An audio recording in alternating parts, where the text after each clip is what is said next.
नमस्कार दोस्तों, हमारे चैनल में आप सभी का स्वागत है। दोस्तों, आज हम भगवत गीता के दूसरे अध्याय सांख्य योग के बारे में सुनेंगे।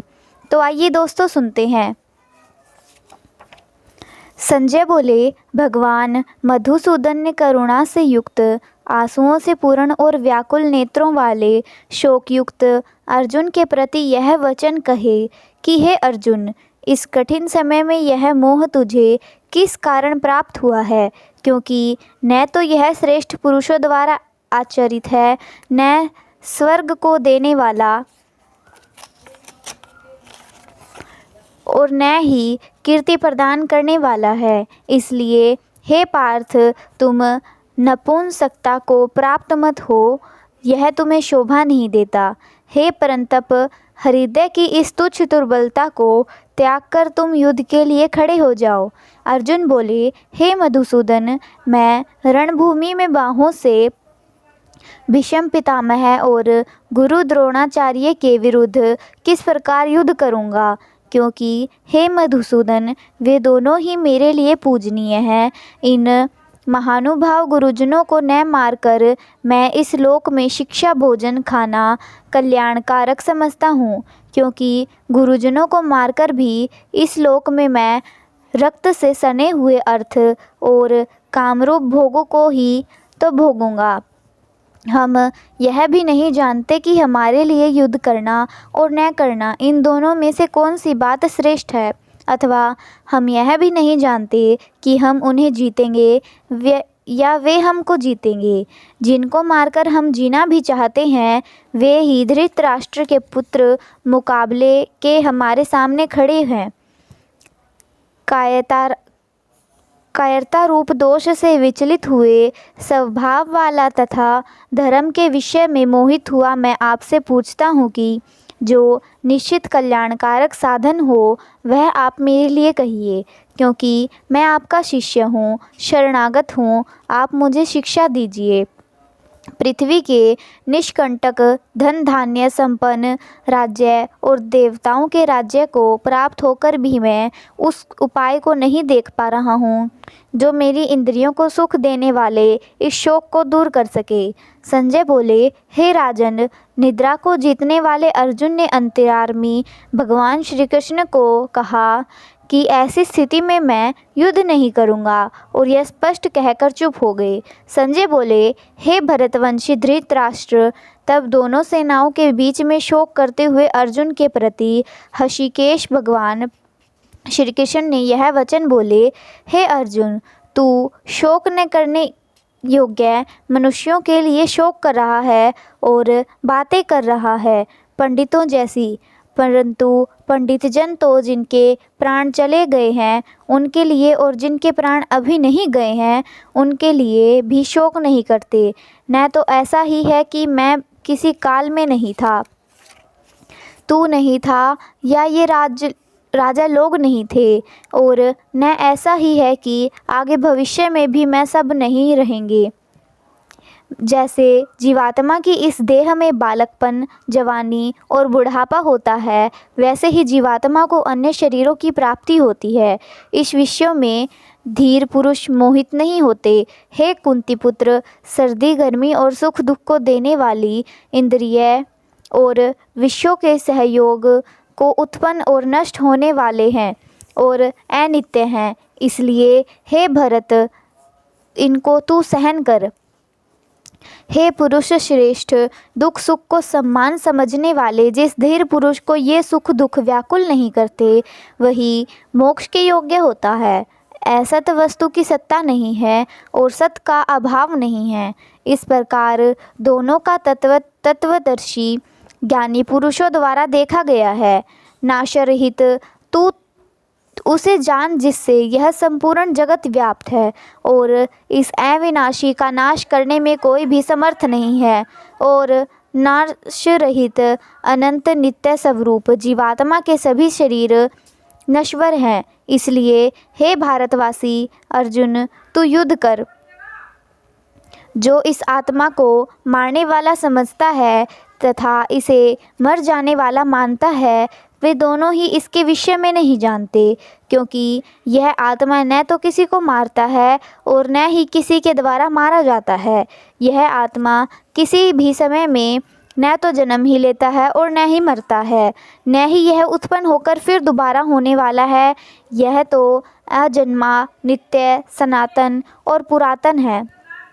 शरीर के मारे जाने पर भी यह कभी नहीं मरता। हे पार्थ, जो पुरुष इस आत्मा को नाशरहित, नित्य, अजन्मा और अवयव मानता है, वह कैसे किसी को मरवा सकता है और कैसे किसी को मार सकता है। जैसे मनुष्य को पुराने कपड़ों को त्याग कर दूसरे नए कपड़े ग्रहण कर लेता है, वैसे ही जीवात्मा जीर्ण शरीरों को छोड़कर दूसरे नए शरीरों को प्राप्त कर लेती है। इस आत्मा तत्व को शस्त्र काट नहीं सकते, आग जला नहीं सकती, जल गला नहीं सकता और वायु सुखा नहीं सकती, क्योंकि यह आत्मा अछेद्य है।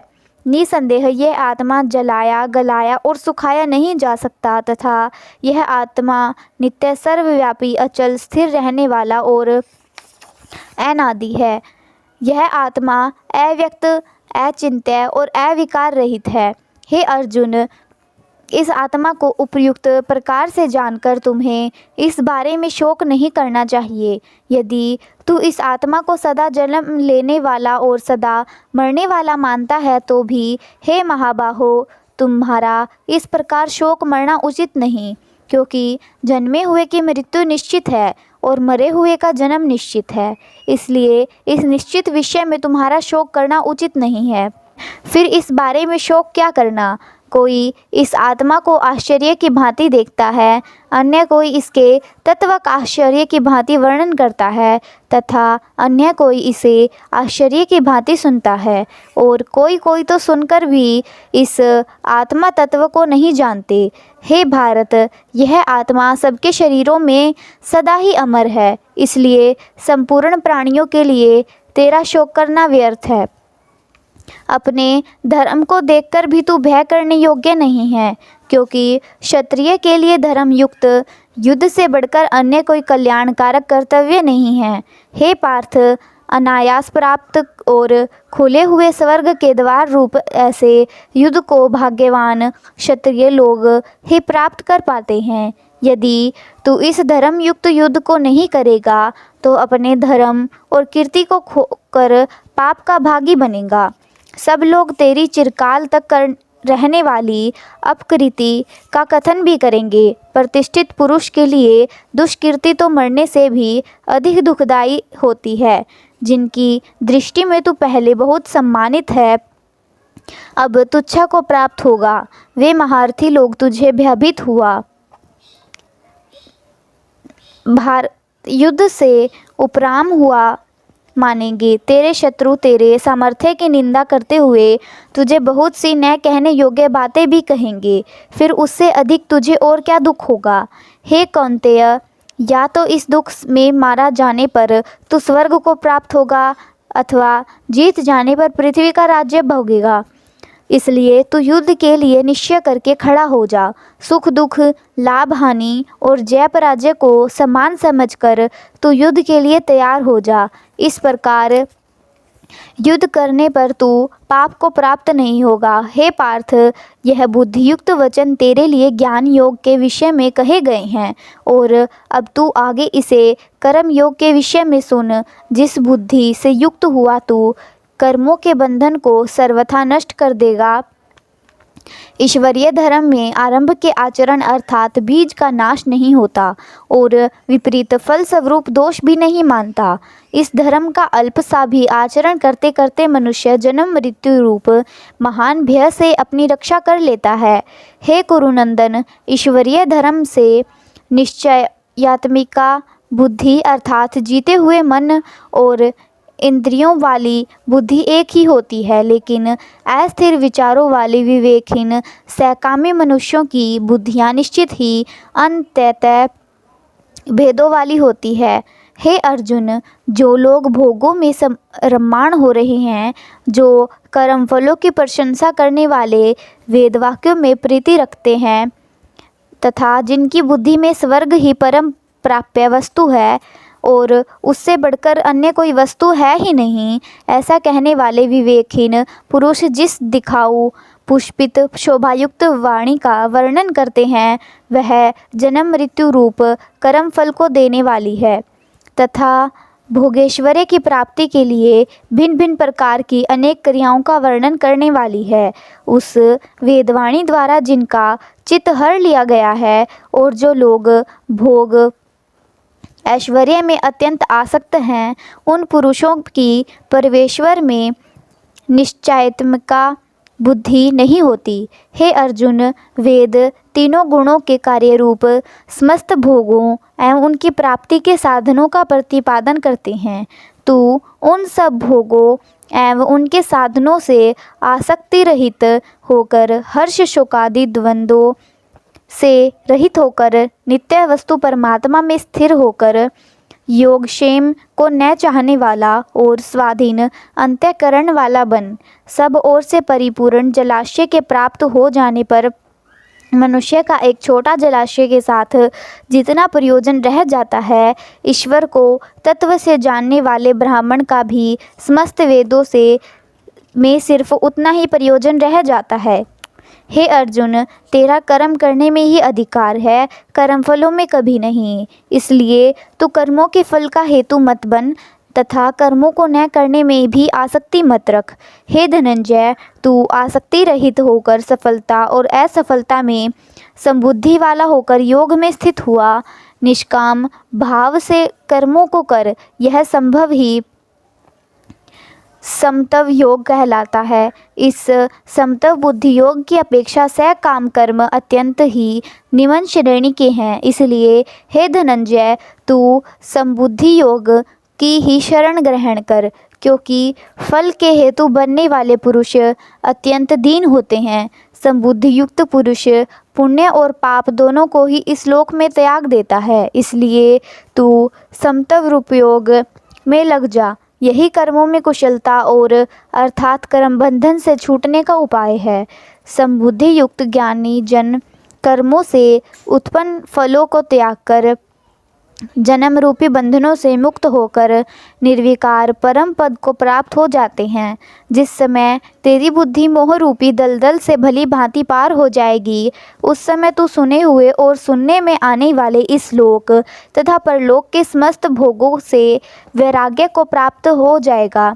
विभिन्न प्रकार के वचनों को सुनने के कारण विचलित हुई तेरी बुद्धि जब ईश्वर में अचल और स्थिर हो जाएगी, तब तू योग को प्राप्त हो जाएगा, अर्थात तेरा परमेश्वर से नित्य संयोग हो जाएगा। अर्जुन बोले, हे केशव, समाधि में स्थित परमात्मा प्राप्त स्थिर बुद्धि वाले पुरुष का क्या लक्षण है? वह पुरुष कैसे बोलता है, कैसे बैठता है तथा कैसे चलता है? श्री कृष्ण भगवान बोले, हे अर्जुन, जिस काल में मनुष्य अपने मन में स्थित संपूर्ण कामनाओं को त्याग देता है और अपनी आत्मा से परमात्मा में ही संतुष्ट हो रहता है, उस काल में वह मनुष्य स्थित प्रज्ञ कहा जाता है। श्री कृष्ण भगवान बोले, हे अर्जुन, जिस काल में मनुष्य अपने मन में स्थित संपूर्ण कामनाओं को त्याग देता है और अपनी आत्मा से परमात्मा में ही संतुष्ट हो रहता है, उस काल में वह मनुष्य स्थित प्रज्ञ कहा जाता है। दुखों की प्राप्ति होने पर जिसके मन में उद्वेग पैदा नहीं होता, सुखों की प्राप्ति में जो सदा सप्रहार हित है तथा जिसके राग, भय और क्रोध नष्ट हो चुके हैं, ऐसे मुनि को स्थिर बुद्धि वाला कहा गया है। जो मनुष्य सर्वत्र स्नेह रहित हुआ, शुभ वस्तु को प्राप्त होकर प्रसन्न नहीं होता और अशुभ को प्राप्त होकर द्वेष नहीं करता, उसकी बुद्धि स्थिर है।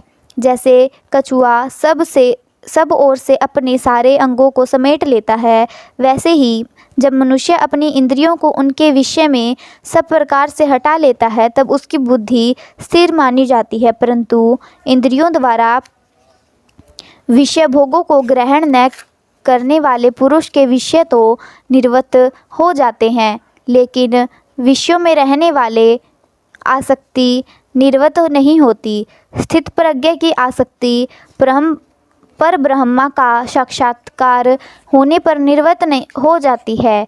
हे कौन्तेय, आसक्ति का नाश न होने के कारण ये प्रमथनशील स्वभाव वाली इंद्रियां प्रयत्नशील बुद्धिमान पुरुष के मन को भी बलपूर्वक हर लेती है। इसलिए मनुष्य को उन संपूर्ण इंद्रियों को वश में करके मुझ में युक्त और मेरे परायण होकर ध्यान में बैठना चाहिए, क्योंकि जिसकी इंद्रियां वश में होती है उसी पुरुष की बुद्धि स्थिर होती है। विषय भोगों का चिंतन मनन करने वाले मनुष्य की उन विषय भोगों में आसक्ति पैदा हो जाती है और आसक्ति से उन्हें प्राप्त करने की इच्छा उत्पन्न होती है।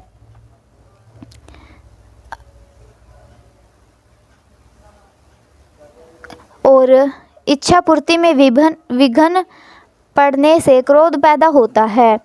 अनंतकरण की प्रसन्नता के कारण उसके संपूर्ण दुखों का अभाव हो जाता है और ऐसे प्रसन्न चित्त वाले साधक की बुद्धि शीघ्र ही ईश्वर में भली भांति स्थिर हो जाती है।